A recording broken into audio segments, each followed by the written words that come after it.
Na Era do Espírito.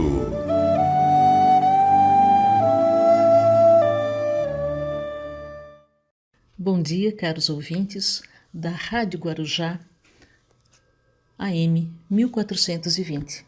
Eu me chamo Sônia Campos e hoje apresento o programa Na Era do Espírito, uma produção do Centro Espírita Amor e Humildade do Apóstolo. O tema que lhes trago hoje é a reencarnação, conceito já de domínio público. Desde a antiguidade, o homem primitivo, ao sepultar os seus mortos, colocava cuidadosamente ao lado dos despojos os artefatos, as armas, os adornos, por vezes até utensílios, mostrando-nos que já havia, lá na antiguidade, no princípio das civilizações, uma consciência de que a vida se repetiria adiante e que aquele morto lançaria mão desses objetos, desses artefatos, que eles seriam necessários. Nós vamos encontrar isso nas civilizações mais antigas, não só no domínio da religião, como também da filosofia. Nos papiros egípcios, as vidas sucessivas são um tema comum, corriqueiro. Nos Upanishads e no Bhagavad Gita, eles alicerçam o pensamento. Heródoto, o filósofo, trata desse assunto com familiaridade. Os essênios, os chineses, os japoneses, os escandinavos, os povos germanos, até entre os inuits, que antigamente nós chamávamos de esquimós, a crença na pluralidade de existências é um tema comum.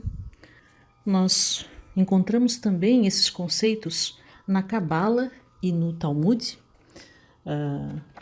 Como vocês sabem, fazem parte dos livros sagrados do judaísmo. No próprio Corão e no Evangelho, a palingênese, a nova geração, é um assunto compreensível. Inclusive, num dos evangelhos, no Evangelho de João, há uma passagem no capítulo 3, versículo 3, em que Jesus visita Nicodemos e diz: "Não pode ver o reino de Deus senão aquele que nascer de novo." E mais adiante, no versículo 7, "Não te maravilhes por eu te dizer, importa-vos nascer outra vez." Então, o próprio Cristo deixa bem clara já essa ideia de pluralidade de existências, inclusive entre os cristãos. Bem no início, nos primeiros 3, 4 séculos do cristianismo, a reencarnação era tema aceito e comum. E foi no Concílio Ecumênico de Constantinopla, de 553, que a reencarnação foi retirada do cristianismo pelo imperador Justiniano. Então, poucas pessoas sabem que no início, bem no princípio do catolicismo, que já é uma nova construção sobre as bases do cristianismo, que passaria a ser encampado pelo Império Romano, daí a expressão Igreja Católica e Apostólica Romana, pouca gente sabe que essa ideia era inicialmente aceita naquele meio. Mas com relação ao termo em si, a palavra reencarnação, vem do grego, de palingênesis, geração e nascimento, gênesis. Palin é novo, então palingênese, novo nascimento. Os primeiros evangelhos foram escritos em grego, que era a língua culta, e nas traduções para o português, nós vemos a substituição desse termo, reencarnação, por regeneração, o que na própria língua portuguesa tem um sentido bem diverso. Mas, afinal de contas, para que serve a reencarnação? Qual o objetivo da reencarnação? A reencarnação nada mais é do que, além de ser um dos 5 princípios basilares da doutrina espírita, é a possibilidade efetiva da justiça divina realizada em nosso meio. Ora, como assim justiça divina? O Livro dos Espíritos, no livro 2º, capítulo 4, trata desse tema na questão 171. Indaga Kardec: Em que se baseia o dogma da reencarnação? E respondem os espíritos: na justiça de Deus e na revelação, pois incessantemente repetimos: o bom pai sempre deixa aos filhos uma porta aberta ao arrependimento.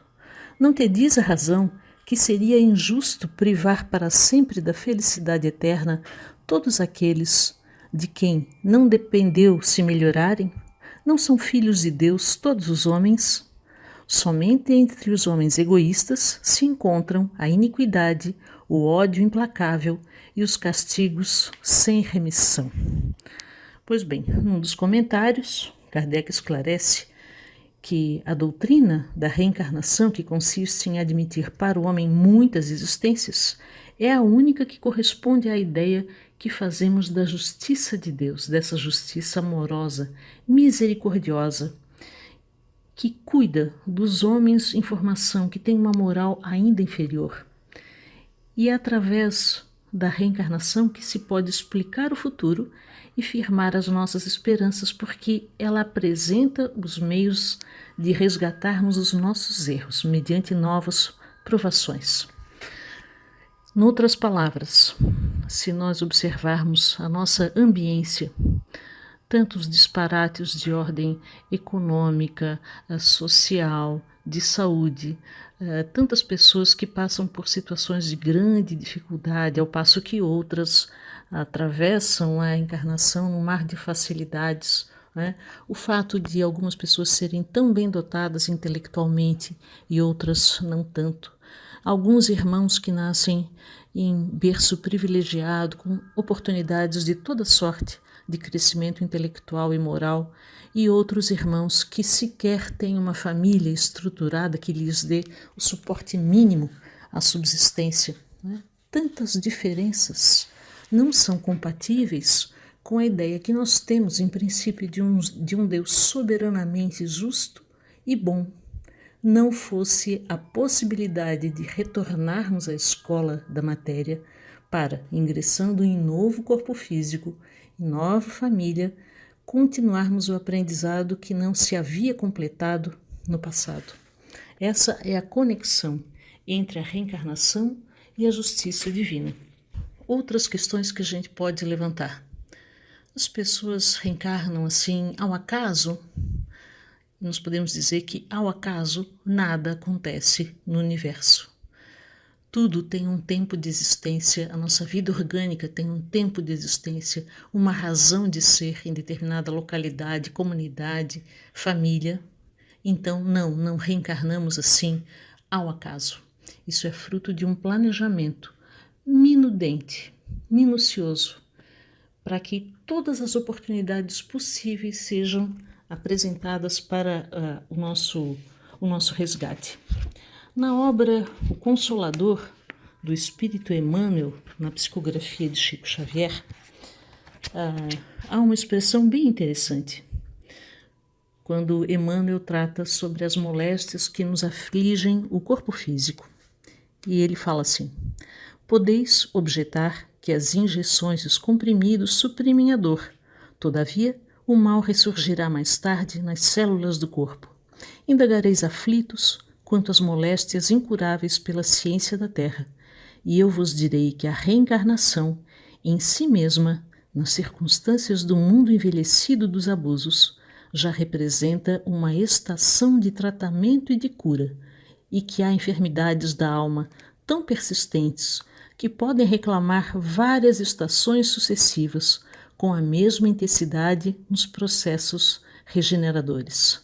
A reencarnação se dá como misericórdia de Deus, como aplicação da sua justiça, que nos possibilite voltar para o mundo espiritual melhores do que aqui chegamos, e para que no final da evolução aprendamos finalmente a amar a Deus, a amar ao próximo e a amar a nós mesmos, no princípio de que fora da caridade não há salvação.